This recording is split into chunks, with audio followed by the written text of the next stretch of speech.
Yes, mambo ni aje, mambo ni vipi ewe mwana PMTV. Karibu kwenye updates za kimichezo ambazo sisi bwana leo hii tumeona tufanye kazi na klabu ya Young Africans, na kwenye kufanya kazi na vinara hao wa ligi kuu ya Tanzania bara bwana, wao ni kama wanaishi kwenye ule msemo wa Swahili ambao wanasema ashindwae kujipanga amejipanga kushindwa, na wao wanataka kujipanga kushinda. Na wanashinda vipi bwana? Young Africans ijapokuwa hatujafika hata nusu ya msimu wa ligi kuu ya Tanzania bara, wao ni kama tayari wameshaanza kuota msimu unaofuata. Na wameota vipi msimu huo? Ni tayari wameanza kuhusishwa na kusaka huduma ya baadhi ya wachezaji ambao wao wanaamini pengine wanaweza kaja kuwa ingizo sahihi na maboresho makubwa ndani ya kikosi cha klabu yao. Sasa kwenye kufanya hivyo, Young Africans imesafiri mpaka nchini Ivory Coast, sehemu ambayo imekuwa na manufaa makubwa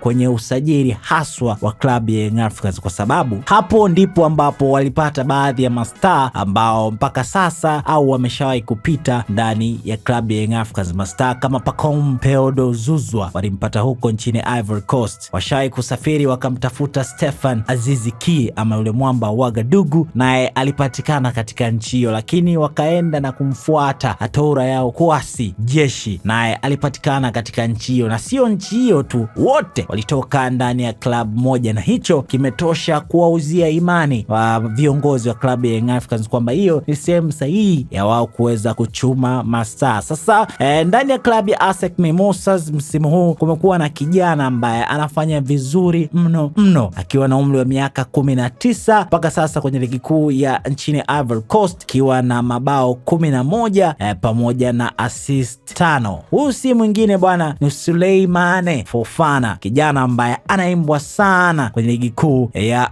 Ivory Coast, na pengine wapo ambao wanamtabiria kwamba inawezekana akaja kuwa MVP pale msimu ambapo utatamatika. Sasa klabu ya Young Africans imeonyesha nia ya wazi ya kumfuatilia pamoja na kuhitaji huduma wa kijana huyo Souleymane Fofana, ambaye nguvu yake kubwa ni kucheza kwenye mapana ya uwanja, nikiwa nazungumzia winga ya kushoto pamoja na winga ya kulia. Na Young Africans inasemekana wapo tayari kumaliza deal hili mapema inavyowezekana. Sasa wewe pia una fursa ya kuweza kutuambia unachukuliaje Young Africans kuanza kuhusishwa na tetesi za usajili kabla hata msimu hujatamatika. Hizi ni habari njema kwako, ama pengine ulitarajia msimu usogee kidogo ndio Young Africans waanze kuhusishwa na majina ya usajili? Lakini wakati unaacha comment yako hapo, usisahau kudondosha pesa yako pale kwenye website ya pmbet.co.tz, kwa sababu ukifanya hivyo kule unakuwa umewekeza. Kwa wale wanangu wa mikeka, leo hii kuna mechi za FA zinaendelea. Hakikisha unafanya bashiri zako kupitia website ya pmbet.co.tz, kwa sababu huko utapata pesa ya mkeka wako, lakini pia unaingia kwenye draw ya kushindania Toyota IST ambayo inatoka kila baada ya wiki 5. Website ni